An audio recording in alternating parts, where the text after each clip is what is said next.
Une heure avant le début de l'élection, les 14 prétendantes au titre sont encore au maquillage. Ambiance détendue dans les loges, sauf peut-être pour Laurie Tillman. Pour Miss France 2011, c'est le début d'une soirée forte en émotions, peut-être même plus qu'il y a un an. Moi, j'étais pas très stressée, j'étais assez, enfin pas sereine, mais disons que j'y allais vraiment pour le challenge et pas forcément dans l'objectif de gagner.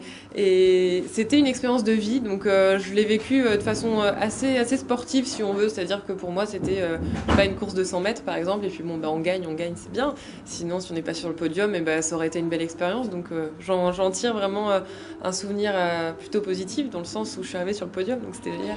Une victoire à Pontivy, puis à Paris. Après 50 ans d'attente, la Bretagne avait enfin sa Miss. Alors hier soir dans la salle, après la présentation des candidates et le vote du public, quand c'est au tour de Laurie de monter sur scène, l'émotion prend le dessus. Une salle debout pour sa championne, de longues minutes d'applaudissements, mais déjà la compétition reprend sa place et vient le moment des résultats. Miss Bretagne 2011, la candidate s'étant présentée avec le numéro 14.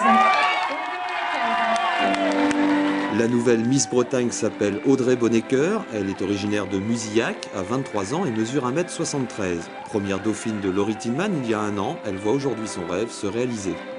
C'est que du bonheur, vraiment. Je sais pas trop en fait ce qui se passe et je réalise à peine, c'est merveilleux. Une vraie émotion pour la jeune hôtesse d'accueil qui représentera la Bretagne pour le titre de Miss France. Ce sera à Brest le 3 décembre.